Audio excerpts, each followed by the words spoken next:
창세기 3장 강의 시작하겠습니다. 창세기 3장에는 아담과 하와의 타락이 기록되어 있습니다. 정확하게는 타락이 아니라 계약 위반입니다. 하나님과의 계약을 어긴 거죠. 계약을 어겼기 때문에 대리 통치자의 지위에서 해고되었습니다. 당연히 대리 통치자로서 누렸던 특권과 지원도 사라졌고 통치 장소인 에덴 동산에서 쫓겨나게 됩니다. 인간은 하나님을 대신해서 세상을 다스리던 존귀한 위치에서 가장 지능이 높은 동물의 하나로 전락한 것입니다. 이 부분에서 중요한 건 하나님께서 잘못한 사람에 대해서 어떻게 대응하셨느냐는 점입니다. 우리도 계약을 어기거나 약속을 지키지 않는 사람을 만나게 됩니다. 그런 사람을 어떻게 대해야 할까요? 어떻게 그 사람을 변화시킬 수 있을까요? 하나님의 대응을 보면서 답을 찾아보겠습니다. 하나님의 대응은 크게 두 가지입니다. 첫째, 계약을 어긴 아담과 여자를 징계하셨습니다. 둘째, 재빨리 재계약을 맺어주셨습니다. 3장의 핵심은 하나님이 내린 징계와 재계약이 됩니다. 먼저 하나님이 내린 징계를 알아보겠습니다. 하나님은 뱀, 여자, 아담이라는 세 당사자에게 책임의 크기에 따라서 적절한 벌을 내리셨습니다. 원인 제공자인 뱀에 대해서는 여자의 후손에게 멸망당할 것을 선포하셨습니다. 여기 창세기 3장 15절에 보면 나와 있죠. 여자에 대해서는 출산의 고통을 선고하셨습니다. 남자에게는 노동의 고통을 내리셨습니다. 하나님이 내린 징계의 의미를 먼저 살펴보고 넘어가도록 하겠습니다. 하나님이 내린 징계는 단순히 이런 벌을 주셨다라고 알고 넘어가서는 안 됩니다. 그것은 진정한 성경 통독이 아니죠.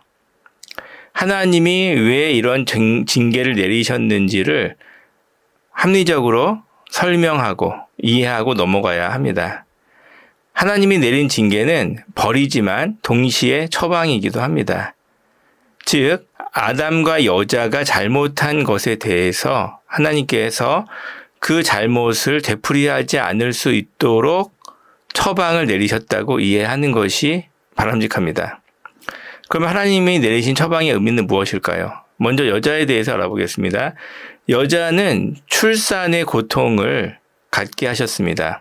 왜 그러셨을까요? 이 세상에 죽음을 불러왔기 때문입니다. 생명을 소홀히 여긴 여자의 행동에 대한 하나님의 처방인 것이죠.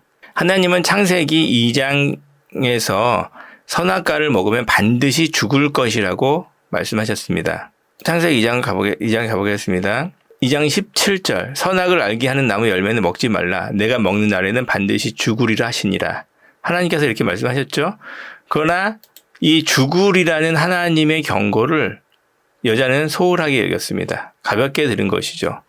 죽음을 가볍게 여긴 결과로 이 세상에 죽음을 불러들이는 역할을 하게 됩니다. 그래서 하나님께서는 임신하는 고통 그리고 출산하는 고통을 통해서 여자가 생명의 소중함을 깨달을 수 있도록 처방을 내리신 것입니다. 그리고 여자가 주도해서 잘못을 범했기 때문에 남편의 주도를 따르도록 처방을 내리셨습니다. 아담에게 내린 벌은 노동의 고통입니다. 왜 그러셨을까요? 지난 시간에 말씀드렸듯이 아담은 태어나자마자 부족함이 없는 에덴 동산에서 살게 됐습니다. 아담에게는 부족함이 없었습니다. 그렇기 때문에 부족한 게 있었는데 그게 뭐냐면 감사와 감격하는 마음이었습니다. 그래서 하나님께서는 아담이 감사와 감격을 느낄 수 있도록 부족함을 주셨습니다.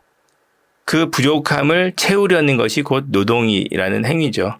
노동을 통해서 우리는 부족함을 채우게 되는데 그 가운데에서 우리는 감사와 감격을 누리게 되는 것입니다. 여성분들은 하나님의 처방에 대해서 좀 불만이 있을 수 있어요. 여자가 잘못한 것이 이제 내가 잘못한 것이다라고 이렇게 동일시할 수 없기 때문에 그런 것이죠. 하나님께서는 그런데 이 여자에게 중요한 역할을 맡기셨어요. 여자의 후손이라는 존재를 보낸 것이죠. 구원자를 여자의 후손이라고 말씀하신 것입니다. 이것은 제가 요절에서 좀 더 자세하게 설명을 드리도록 하겠습니다. 오늘 요절은 하나님의 재계약과 관련된 부분을 택했습니다. 하나님께서 뱀, 아담, 하와에게 각각 내리신 벌이 중요하지만 더 중요한 것은 재계약 내용, 즉 구원의 방법이거든요. 그 부분을 요절로 정했습니다. 요절은 3장 15절과 21절입니다. 이 두 요절을 통해서 창세기 3장 내용을 구체적으로 알아보도록 하겠습니다. 창세기 3장 15절과 21절을 먼저 읽어보고 한 절씩 설명드리도록 하겠습니다. 창세기 3장 15절 읽겠습니다. 시작. 내가 너로 여자와 원수가 되게 하고 내 후손도 여자의 후손과 원수가 되게 하리니 여자의 후손은 내 머리를 상하게 할 것이요 너는 그의 발꿈치를 상하게 할 것이니라 하시고 21절 읽겠습니다. 여호와 하나님이 아담과 그의 아내를 위하여 가죽옷을 지어 입히시니라. 요절일 창세기 3장 15절에 형광펜을 칠해 주시기 바랍니다. 아담이 하나님과의 계약을 어겼을 때 하나님은 징계를 내리셨지만 동시에 재계약을 맺어주십니다. 창세기 3장 15절과 21절입니다. 먼저 15절을 보면은 중요한 단어가 여자의 후손입니다. 여자의 후손이라는 구원자가 오실 것이다. 그 구원자는 뱀을 멸망시키실 것이다. 그것이 3장 15절의 내용입니다. 하나님께서는 뱀을 멸망시킨다는 의미 속에 뱀이 한 모든 일을 되돌리겠다는 의지를 담으셨습니다. 그래서 우리는 여자의 후손이 뱀을 멸망시킨다는 이 의미에서 여자의 후손이 다시 인간을 구원할 것이라는 의미를 추론해 냅니다. 여자의 후손이라는 말은 좀 독특한 표현입니다. 왜냐하면 성경적으로 모든 인류는 아담의 후손이기 때문입니다. 아담의 유전자를 받지 않은 인류는 없습니다. 여자도 아담의 갈비뼈로 만들었기 때문에 아담을 복제한 복제 인간이라고 할 수 있습니다. 즉 여자도 남자의 후손인 것이죠. 따라서 여자의 후손이라는 표현은 구원자가 아담의 후손이 아니라는 말이 됩니다.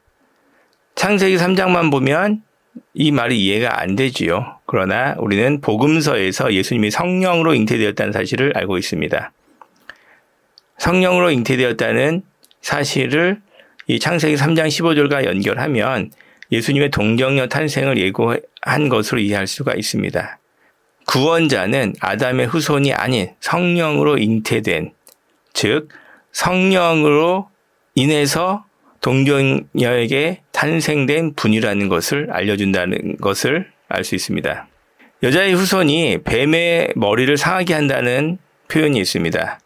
여자의 후손은 내 머리를 상하게 할 것이요. 여기서 내는 뱀을 의미하죠. 뱀을 멸망시킨다는 의미입니다. 이것은 죽인다. 그런 의미죠. 그리고 그가 한 모든 일을 원점으로 돌이키겠다. 이런 말씀입니다. 뱀의 후손은 그의 발꿈치를 상하게 할 것이라고 표현했습니다. 예수 그리스도 구원자를 의미하죠. 구원자를 상하게 한다는 말이죠. 공격을 해서 어느 정도 상처를 입힌다는 의미입니다. 그러나 죽이지는 못한다는 의미를 포함하고 있습니다. 하나님은 아담의 후손이 아닌 존재를 통해서 인류를 구원하겠다는 계획을 이 구절에서 알려주신 것이죠. 기독교는 구원을 인간 스스로 얻을 수 없다고 가르칩니다. 기독교는 자력 구원의 종교가 아니라 타력 구원의 종교입니다. 스스로 구원을 얻을 수 없고 어떤 다른 존재가 구원을 준다. 이렇게 가르치는 것이죠. 이 사실은 절망과 소망을 동시에 줍니다. 처음에는 노력해서 구원을 얻을 수 없기 때문에 절망하게 되지만 나중에는 자신이 구원받을 자격이 없다는 것을 깨닫게 되면서 오히려 소망을 갖게 됩니다. 두 번째 요절 21절로 넘어가겠습니다. 21절에서 가장 중요한 단어는 가죽옷입니다. 가죽옷은 구원의 방법이 무엇인지를 알려주는 표현입니다. 가죽을 얻으려면 동물이 죽어야 합니다. 즉 가죽옷은 다른 존재의 희생을 전제하는 것이죠. 아담과 하와가 자신의 잘못을 가리기 위해서 무화과 나무 잎을 엮어 치마를 만들어 입었습니다. 여기 7절에 있습니다. 그런데 이것은 그 수치를 가리기에는 부족한 것이죠. 일시적으로 수치를 가릴 수 있지만 오랜 동안 가릴 수 없는 것이죠. 그래서 하나님께서는 오랫동안 좀 영구적으로 수치를 가릴 수 있는 방법을 마련해 주셨는데 그것이 가죽옷입니다. 근데 이 가죽옷은 앞에서 말씀드렸듯이 다른 존재의 희생을 전제로 하는 것이죠. 즉 어떤 존재가 잘못하지 않은 존재가 죽음으로써 가죽을 남겨주고 그 가죽옷을 입었을 때 아담과 하와의 수치가 가려진다. 이게 성경의 가르침입니다. 네덜란드 출신의 성경신학자 게알더스 보스라는 분은 이 여자의 후손과 가죽옷이라는 두 요소를 복음의 씨앗이라고 표현했습니다. 씨앗은 생명을 가진 채소 단위입니다. 근데 이 씨앗의 독특한 점은 그 겉 모양이 변한다는 거예요.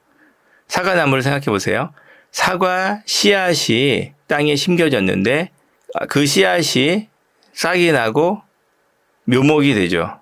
나중에는 크게 자라서 사과나무가 됩니다. 모양이 변합니다. 그러나 그 생명의 본질은 변하지 않았습니다. 즉 씨앗이 담고 있는 생명의 본질이 싹이나 묘목, 큰 나무로 변화되어서 나타났지만 본질은 여전하다는 것이죠. 씨앗이 생명, 본질을 담은 채소 단위라는 말은 이런 의미입니다. 이 여자의 후손이 가죽 옷이라는 방법으로 구원을 준다. 이것을 그리스도 언약이라고 우리는 표현합니다. 창세기 3장 15절에 여자의 후손과 가죽옷을 합쳐서 말하는 것이죠. 여자의 후손과 가죽옷은 십자가의 대속을 의미합니다. 즉 예수 그리스도가 십자가의 대속을 통해서 인류를 구원할 것이다 라는 성경의 가르침을 창세기 15절과 21절이 담고 있습니다. 그래서 여자의 후손과 가죽옷은 그리스도의 대속 이렇게 표현할 수가 있습니다. 대속은 잘못이 없는 사람이 잘못한 사람의 죄를 대신 속죄한다는 것입니다. 대신 벌을 받음으로써 대가를 치른다는 말이죠. 이거는 말도 안 되게 불합리하고 부조리한 개념입니다. 저는 이것을 인간이 결코 창작할 수 없는 개념이라고 생각합니다. 하지만 이것은 인간이 구원할 수 있는 유일한 길로서 우리에게 제시되어 있습니다. 창세기 3장을 정리하겠습니다. 창세기 3장은 계약을 파기한 인간에 대한 하나님의 대응이 기록되어 있습니다. 여자와 아담이 함께 죄를 범하고 계약을 파기했죠. 하나님은 이 뱀과 여자와 아담에 대해서 징계를 하셨습니다. 하지만 동시에 잘못을 되풀이하지 않을 수 있는 처방을 주셨습니다. 물론 뱀은 처방을 주지 않으셨습니다. 최초의 원인 제공자이기 때문에 자기 의지와 선택에 의해서 잘못을 저지른 자이기 때문에 용서의 기회를 주지 않으셨죠. 또 인간에게는 아담과 여자에게는 계약을 파기해서 죽을 수밖에 없는 상태에서 즉시 구원의 길인 그리스도 언약을 제시해 주셨습니다. 그래서 창세기 3장은 성경 전체의 핵심을 요약했다고 볼 수 있습니다.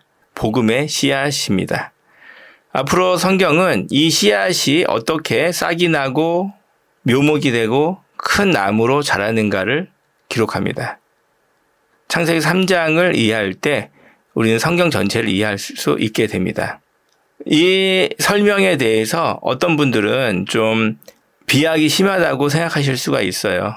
성경을 전체적으로 보지 않았기 때문에 할 수 있는 질문입니다. 성경은 전체를 하나로 보는 통전적인 관점에서 봐야지만 올바르게 이해할 수가 있습니다. 제가 그것은 차차 설명을 해드리도록 하겠습니다. 여성분들은 좀 불만을 가질 수가 있다고 생각이 돼요. 근데 하나님께서는 그 점을 고려하셨어요. 그래서 여자에게 남자보다 더 큰 벌을 내리셨지만 더 큰 책임을 주기도 하셨어요. 더 큰 영광을 누릴 수 있는 길을 주셨어요. 그게 뭐냐면 여자의 후손이라는 표현이죠. 구원자는 여자의 후손으로 올 것이다. 즉 여자의 역할이, 여자가 구원의 통로가 될 것이라는 표현이죠. 이 세상에 죽음을 가져온 것도 여자입니다. 그러나 생명을 가져오는 것도 여자가 될 것이라는 그 생명의 주인공, 구원의 통로가 여자가 될 것이라는 표현을 해주셨습니다. 두 번째로 아담이 그의 아내 이름을 하와라고 불렀습니다. 이것은 모든 산자의 어머니라는 의미죠. 산자의 어머니라는 의미를 의역을 하면, 다르게 표현하면 생명의 어머니라고 할 수가 있습니다. 그런데 이것은 좀 이상한 표현이에요. 왜냐하면 여자는 이 세상에 죽음을 가져왔기 때문에 죽음의 어머니라고 하는 게 더 적절하다고 저는 생각을 하거든요. 근데 왜 산자의 어머니, 즉 생명의 어머니라고 표현했을까요? 그것은 아담이 하나님의 이 처방을, 그리고 이 재계약의 의미를 이해했다는 것으로 받아들일 수 있어요. 여자의 후손이 가죽옷이라는 방법으로 인류를 구원할 것이다. 그래서 우리에게는 구원의 길이 생겼다. 그리고 그 통로는 여자가 될 것이다.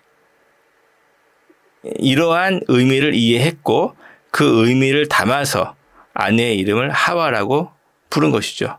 생명의 어머니. 그래서 저는 아담이 하나님의 처방인 그리스도 언약을 믿었다고 생각하고 그 근거로 창세기 3장 20절을 제시합니다. 창세기 3장을 적용해 보겠습니다. 저는 개인적으로 대속이라는 개념이 이해하기 힘들었습니다. 그것은 너무나 부조리하고 불합리한 개념이었기 때문입니다. 받아들이고 싶지도 않았습니다. 내가 다른 잘못한 게 없다면 다른 사람의 잘못을 치를 마음이 없었던 것이죠. 사람들은 잘못이 없는데 누명을 쓰면 견디기 힘들어 하잖아요. 억울한 일을 당하면 분노하게 됩니다. 왜 잘못 없는 사람이 잘못한 사람의 죄를 대신 짊어져야 할까요? 저에겐 이해되지 않는 개념이었던 것이죠. 그런데 이 대속을 조금씩 실천하면서 저는 깨달을 수가 있었어요. 그게 뭐냐면 정말로 잘못이 없는 사람이 대신 대가를 치를 때에만 인간이 변할 수 있다는 것을 깨닫습니다.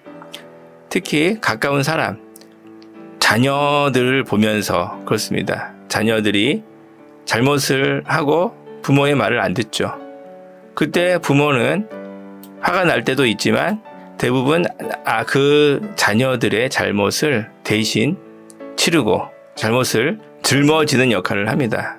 그런데 그럴 때 아이들이 부모의 사랑을 확인하고 변화되는 것을 보게 되었습니다. 이 대속이라는 것은 정말 어려운 길이죠.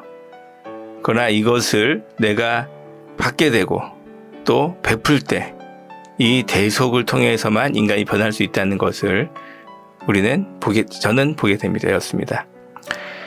모든 사람에게 대속을 실천할 만한 역량이 우리에겐 없습니다. 가까운 사람에게 대속의 정신을 한번 실천해 보시길 부탁을 드려요. 내가 잘못한 것이 없을지라도 그 잘못한 사람의 잘못을 짊어지고 그것을 복구하고 그것을 회복시키려고 할 때 그 사람이 변화되는 것을 볼 수 있을 것입니다.